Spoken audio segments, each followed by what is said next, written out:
Hey guys and girls, welcome to another Sunday afternoon chat. You know, it's just a beautiful day here in southern Oklahoma. We had a little cloud cover this morning. We did not get a drop of rain, but a beautiful September day. A little cool front came through. You know, we had 103 degrees here yesterday. 103 degrees here at Twin Eagle Ranch. It was stifling. It was so hot. But we got a little cool front come in. We had a north wind just like a couple hours ago, and now the wind has switched back to the east. It's switching back around to the south, and it's going to be it's probably going to pick up pretty good, I would imagine. I'm not sure about that, but I imagine it would. And I'm sitting here on the pier just kind of visiting with you a little bit for a few minutes. We have had a great week here at the ranch. First of all, I want to give congratulations to half of the football teams that played football yesterday. Half of the teams won, half of the teams lost. You know, that's the way it works in football. It works that way every time. And my Dodgers, Boomer Dodgers, beat the Giants last night, so they're back in tied for first place, the two best records in all of baseball, tied with Tampa Bay, I believe, for the best records in all of baseball. You know, last year it was Tampa Bay and the Dodgers. We did go to the World Series. I took Chris and Jack and Sherry to the World Series last year, and we just had a great time. It was down in Dallas. They had it in Dallas because of the pandemic, and we probably would have never get to go out to L.A. for a World Series, but we did get to go down to Dallas, and it was great. But we've had a good week, and I just want to give you a little quick update on Chris. I've had her with me. That's right, I've had her with me for almost 2 solid weeks, just her and I. We make a good team. We've been a good team for 57 years together, and we're going to be a good team for quite a few more years. But I've had her here with me, and it's been a blessing to take care of her for the last 2 weeks. We took a shower this morning. We took a shower together this morning, and we got in the shower. I've helped Sherry a couple of times with her take a shower. We had a lady came around and did it for a while, you know, when she first got out of ICU and got out of the hospital. And but now we don't really have anybody helping. It's just me, and so we took a shower. We had a lot of fun in the shower. Now, don't y'all get to thinking crazy on me now. We didn't have that kind of fun, but we did talk about that, though. Well, what can you do? You know, you got a guy and a girl that's been married for 50 some odd years. You're naked together in the shower. I mean, you got to talk about whatever comes up. That's just all there is to it. So we had a lot of fun in the shower there this morning, and just had a great time there. And Chris is just loving spending time out on the porch with her deer, and she's actually sitting up there right now. She's actually sitting up there right now on the front deck of the house. I don't know. It's a long way up there. I don't know if I can get a picture of her. But I don't know if you can see her up there. She's sitting up there on the front deck of the house right now, watching me do this. She was taking her afternoon nap. And I was leaving. I walked by. I just peeked in our bedroom window, and she had woken up. So I said, "Oh, it's a good thing I checked and looked in here on you before I went down there." So I got her up and took her to the bathroom, and then she wanted to go outside. So she's sitting out on the front porch right now, looking at the lake, and she just enjoys doing that. Well, of course I do too. Anybody enjoy looking at water, and when you look at this lake right here, you just can't help but just feel good. I mean, you just can't help but just feel good. But one thing happened, you know. Get that shower deal off your mind. Get that out of your mind there. Us in the shower together. It was fun, though. And we got really clean, you know. We washed everything really, really good. But when she was taking her nap this afternoon, I went in there to check on her because I was going to come down here and mess around on the dock for a little bit. And I looked, and I saw her right leg, which is her bad leg, raise up, you know, and then go back down, and her foot move around. And I saw her do it 2 or 3 times, and I thought, is that her right leg? And I went over and checked to make sure, and it was her right leg. And while she was sleeping, she was moving that. She was picking it up and moving it up and then back down to come up where her knee was to be up in the air and back down, and moving her foot around, moving her toes around, all kinds of things that she can't do. So she can do those. Her brain is connecting with that leg. And I've noticed in transferring her from the bed to the wheelchair and to the bathroom and all that stuff, I've noticed that she's moving in that right leg a whole lot more. Now, we had rehab this last week, Monday and Wednesday. We're only getting 2 days a week right now is all we're getting. I wish we was getting it every single day. I drive to Tulsa every single day. It's 160 miles, 330 miles round trip, 165, 330 round trip. I'd drive it every day if she could get rehab every day, because they said that she walked 57 feet. Now, that was assisted walking. Obviously, she's not walking by herself, but that was using the Hemi, which she has over in her that's sort of a little, almost a baby ladder device that she uses for balance, but she walked 57 feet this week, and that's good. And I think if we could have her walking every day, and I told them about me, I'm going to walk with her, and she said, well, make sure you're doing this and this and this, be very, very careful. You can be counterproductive doing that. And so I thought, well, Collie, I don't want to be counterproductive. I know what that means. I've been counterproductive in a lot of situations already in my life. I don't want to be counterproductive. So I haven't really tried to walk with her any this week, but we have worked on her speech, and gosh, sometimes it's so good, and other times it's just like she cannot tell you what she's wanting to tell you. She just cannot tell you. And of course, after 2 weeks with her 24/7, I pretty much can read her mind. She's been able to read mine for many, many years, but I can pretty much read her mind. So that's been good. So it's been a real good situation right there. I did get the hot tub chair in. It came in a couple of days ago. As immediately as it came in, Apache brought it down from the front gate, and we put it together right then and put it on the lift, so it's there ready to go. And we might get to use that this evening. I'm not sure if I'll hook up a set of camera up on a tripod and video that or not. We'll see. But I think that chair's going to work great. The transfer to the chair, because the chair will move and swing, and she doesn't move and swing real good. So I got to transfer over and get her in that chair. I think I can hold her with one hand and hold the chair with the other and get her to sit down in there good. And then I think we'll be able to just lower that chair down into that hot tub, and it ought to be just marvelous for her. It ought to be just fantastic. She probably just can sit in that chair. It's got side rails on both sides of it. It's a really, really nice chair. Sherry ordered it, so I don't really know, but where I guess got it from Hoyer or who she got it from. But it's going to really change that lift around. I know a lot of you told me the slings are real good and people use them, but I don't know how, and I just don't know how. I mean, I can't believe they sell that lift with a sling. They ought to put both in there is what they ought to put in their sling. I guess they want to sell the chair extra. We might have bought it from somebody else. I really don't know. But that right leg is amazing. I talked to her about it after she woke up, and she just sort of said, really? And so I think that right leg is coming back. I think her brain's beginning to realize she's got a right leg, and that's going to be really, really good. We've got rehab again Monday, tomorrow. We've got to leave here at 6:30 in the morning. We've got to get up at 5 o'clock. I can get her around and get her gone by 6:30, so we get up there for 10 o'clock for a couple, 2 or 3 hours of rehab. We got rehab. No, excuse me. We do not have rehab tomorrow. I'm sorry about that. It's Labor Day. We don't. That's right. Golly.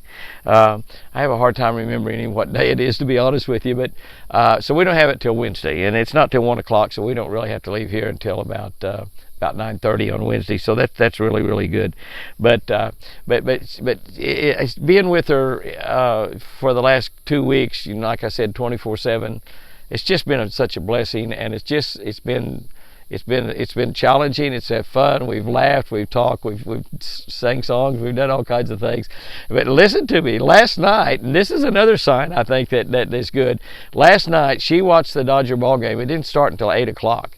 She watched the Dodger ball game until 11 o'clock. Now, for the last, we're 22 weeks into this now tomorrow. I think tomorrow's week number 22. Might be 21, but I believe it's week number 22. I got it written down on my calendar. I'm not smart enough to keep all that in mind. But she would be 7:30, 8 o'clock. She'd be in bed asleep. And she would sleep, we have to get up and take her to the bathroom 2 or 3 times in the night. But she'd sleep until 8 o'clock the next morning or so. And I go to bed usually about 2 o'clock and get up anywhere from 5 to 8 o'clock in the morning, sometimes clear up to 8, especially the way, because she likes to sleep till 8. So I've kind of been sleeping in a little bit more down when she's been here the last couple of weeks. But she watched that ball game and never did say I need to go to bed or anything. She watched that ball game until the last out in the 9th inning. So it was 11 o'clock before she watched that ball game. And we're going to watch the Dodger-Giant game again tonight. It comes on at 6 o'clock here at Central Time in Oklahoma, so she'll be able to watch that tonight. Like I said, congratulations to all the football teams that won. I did not say Boomer Sooner, but I will say Boomer Sooner. We played terrible, didn't we? Those of y'all that watched, I know a lot. We got lots and lots of people here on YouTube and on Facebook right here in Oklahoma, and I know y'all watched. And I didn't watch Oklahoma State, but I don't think they played a whole lot better. They only beat a small college by, I think, 1 touchdown, and we only won by 5 points over Tulane. Tulane played fantastic. They outplayed us in that football game. We played really, really good in the second quarter and got enough ahead that we finally won the game. And our field goal kicker kicking 3 field goals over 50 yards, amazing. But we played horribly. I'm not going to say anything about the coaches, but I'll just say that But Lincoln Riley himself said we got out coached, so I'm not going to comment any further. Just y'all take Lincoln's word for it. He's a great, phenomenal coach, and he's won a Big 12 championship every year he's been there. Played in the Final Four 3 out of the 4 years he's been head coach, and we've played in that Final Four a lot, and still haven't won a single national championship since 2000, a long time back. But anyway, we got a good chance to be really, really good. Our quarterback played outstanding at times, and other times he didn't play that good. But Boomer Sooner anyway. I will take I looked at some of the teams that got beat last night that were not supposed to get beat, and I looked at those. Number 3 Clemson went down. We almost lost number 2 and number 3 both in the very first week of the year. A couple other top 10 teams got beat. A couple other top 10 teams barely made it. I will take an ugly win any day over a fantastically played loss, and so I'm happy to get that win. But congratulations to all the teams that won out there yesterday. It's just so good to see college football back, see fans in the stands, and we'll be packed at Norman the rest of the games. That we were not able to get all the people in there yesterday because we were able to get the top of it ready. We didn't have enough help to work the football game, so we held the crowd down a little bit. And we actually gave Tulane all the attendance money because they were the home team. So Oklahoma was they were the greatest host I could ever imagine. They even painted Tulane on the 25-yard line, painted their logo out on the field, which was just a great act. I saw that at the start of the game, and I looked over at Chris. I said, Chris, isn't this fantastic? Isn't that great for them to do that? And which kind of make them feel like a home game. We were almost too hospitable. We almost gave them a victory, but fortunately we didn't. We got another great week coming up this week. I will not be going to rehab tomorrow. So it's amazing I didn't get up 6:30 in the morning to head to Tulsa. Get about halfway up there, and go, oh my gosh, I don't need to be. We can go back and go home, go to bed. But Monday is a holiday, Labor Day, and it's a great holiday. It's kind of the last holiday when people go to the lakes. It's a really big holiday weekend over at Jimmy Houston Marine, Jimmy Houston Outdoor Store on Lake Tenkiller. I promise you, they're just so busy over there. It's been amazing this weekend. I've got a great week coming up this coming week. Other than the deal on Wednesday, I will fly to Nashville on Thursday. Sherry will be coming down here and spending the part of the week or the weekend with Chris because I'll be working this weekend. I'm going to be going over doing a deal for Bass Pro Shop. Bass Pro Shop has got their big amateur fishing tournament on Old Hickory Lake this coming Saturday, and where some people will be able to qualify to fish the finals on Table Rock Lake in October or November. I think it's in November. I'll be over there at that tournament. Roland Martin will be at that tournament. Bill Dance will be at that tournament. Everybody ought to show up at that tournament just to see all the celebrities that's there. But some amateur team will win $1 million. That's right. Well, they're not amateur anymore after that, or they will win $1 million.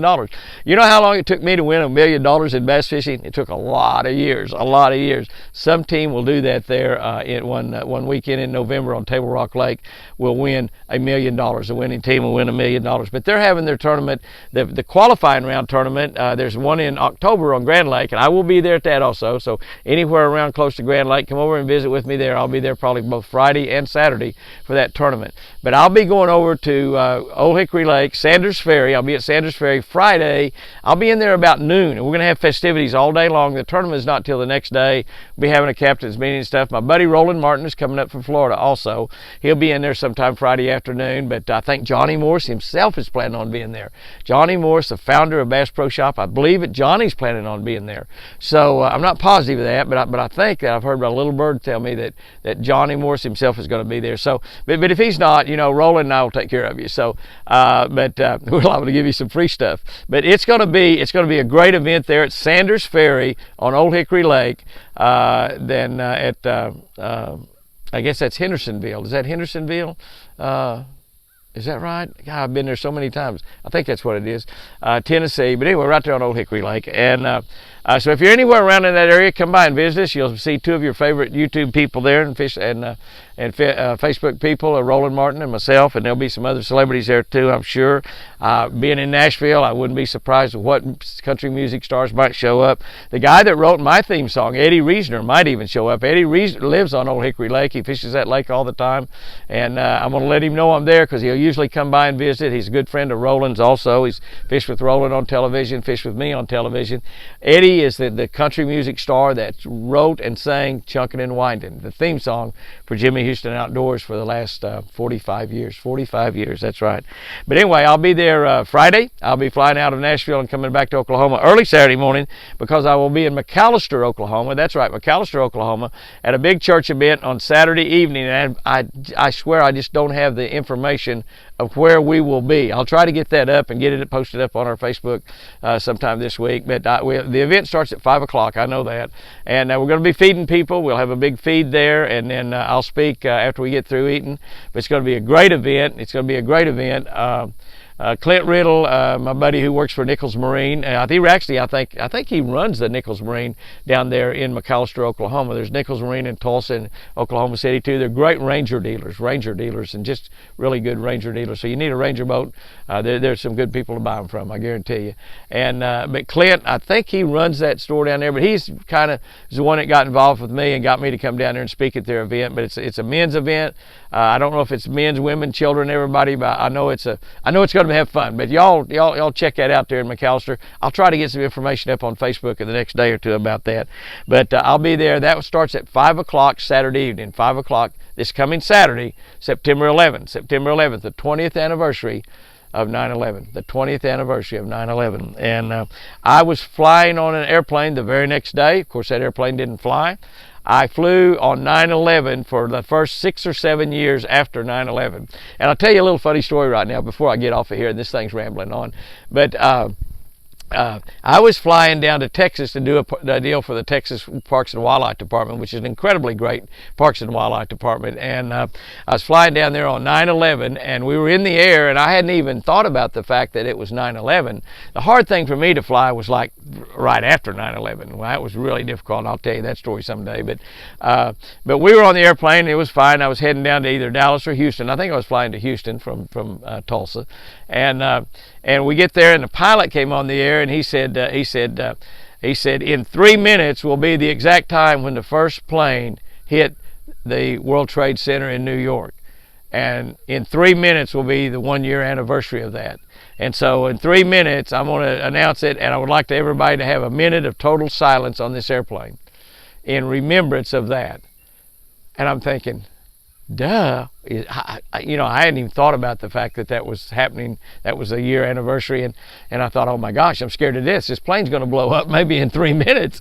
And everybody was looking around like a look of panic. But then he said, okay, let's have a minute of silence. And I thought, did that pilot fall out of? Was he drinking too much last night or what? Why is he doing that? And we were all concerned, I'm sure, that maybe our airplane was going to blow up or something right then, but it didn't.